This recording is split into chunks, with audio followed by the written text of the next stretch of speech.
महाराज जी, आपके चरणों में कोटि कोटि प्रणाम।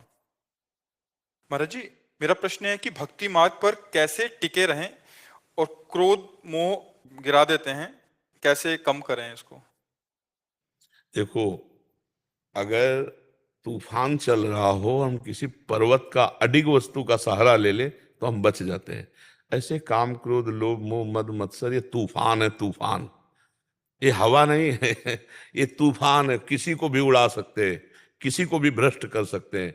तो सबसे बड़ा जो अडिग स्थान है वो भगवान बता रहे हैं। सबकी ममता ताग बटोरी, मम पद मन ही बांधी बर डोरी। सबकी ममता बच करके, रस्सी करके मन को मेरे चरणों में बांध दे। भगवान के चरण अडिग हैं। भगवान के चरणों को काम, क्रोध, लोभ, मोह, मद, मत्सर कोई नहीं उखाड़ सकता। भगवान के चरणों को उखाड़ना तो बात जाने, भक्त के चरण को नहीं उखाड़ सकता। जब बार बार रावण ने कहा भगवान श्री राम को मनुष्य मनुष्य नर, तो उनका, तुम उनको केवल मनुष्य समझते हो, मैं उनका एक दूत हूं, मैं एक क्षुद्र दूत हूं। और ताल ठोकी और कहा मैं पैर जमा रहा हूं, तेरी सभा में कोई वीर हो तो उखाड़ के दिखा दे। अगर मेरे पैर को हिला भी देगा तो राम जी वापस चले जाएंगे, सिया जी हार जाएंगे। कितनी बड़ी बात स्वामी की, इतना बड़ा अधिकार थोड़ी सेवक को होता है। सिया जी को हार जाएंगे, वापस चले, उखाड़ दे पैर। राम प्रताप सुमिर पन रूपा, किसी ने, किसी की ताकत नहीं।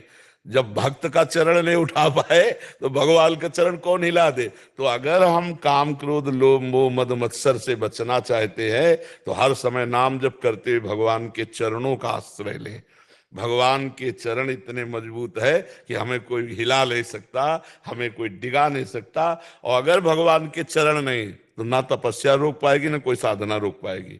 जिस समय ये वेग आते हैं ना, तो सब ज्ञान अपहृत हो जाता है और वो वही करता है जो मन कहलाता है। जो मन कहलाता है कि भाई ये करना है, वही करना है। तो इसलिए भगवान के चरणों का आश्रय, हरिशरणम हरिशरणम हरिशरणम। सनकादि भी जपते रहते, निरंतर सनकादि भी जपते रहते। तो हमें भगवान का नाम जपते रहना, भगवान की शरण में रहना, उसी से सब ठीक हो जाएगा जी। जयप्रकाश प्रजापति जी, गोरखपुर। राधे राधे। राधे राधे महाराज जी, आपके चरणों में कोटि कोटि प्रणाम।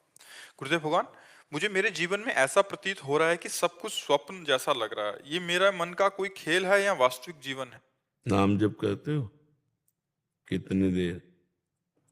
समय समय पर करते रहते हैं। है समय समय पर करते रहते हैं महाराज जी। कौन सा समय होता है जिसमें नाम जप होता है? जैसे कुछ काम किया, फिर दिमाग हट गया, फिर उसके बाद नाम जप शुरू। हाँ, और अभ्यास करो और नाम करो। क्या स्वप्न आपको लग रहा है? जैसे कुछ हो रहा है तो ऐसा लग रहा है कि ऑटोमेटिक हो जा रहा है, उसके बाद फिर।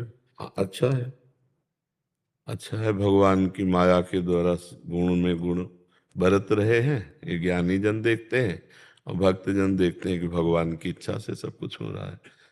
वो अपने को कर्ता नहीं मानते हैं, दोनों, न ज्ञानी और न भक्त। भक्त देखता है कि भगवान के द्वारा सब कुछ हो रहा है। जैसे चराचर जगत में हो रहा है, ऐसे इस शरीर में भी हो रहा है।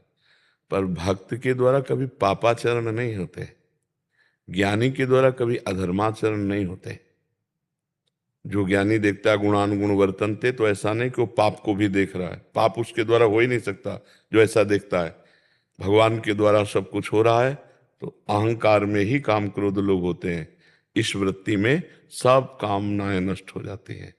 तो अपने को देखो, क्या आपकी ऐसी स्थिति है कि किसी भी तरह की कोई कामना नहीं रह गई? ना भोग की, ना पद प्रतिष्ठा की, ना अर्थ की, न जीने की, न मरने की कोई आकांक्षा नहीं। तब माना जाएगा कि आपको पूरी सृष्टि स्वप्नवत दिखाई दे रही है। ब्रह्म सत्यम जगन मिथ्या, उमा कहूं मैं अनुभव अपना, सत हरि भजन जगत सब सपना। तो आप देखो कि क्या आपकी स्थिति ऐसी है। अगर नहीं है तो उसको प्राप्त करने के लिए मनुष्य जन्म मिला है। सत्संग सुनो, खूब नाम जप करो और यही भाव आगे बढ़ाते चले जाओ। तो जब ये पुष्ट हो जाएगा तो सिद्ध हो जाता है, फिर उसकी स्वाभाविक प्रवृत्ति वही बनी जाए, एक एक वृत्ति भगवदाकार हो जाती है। ठीक है।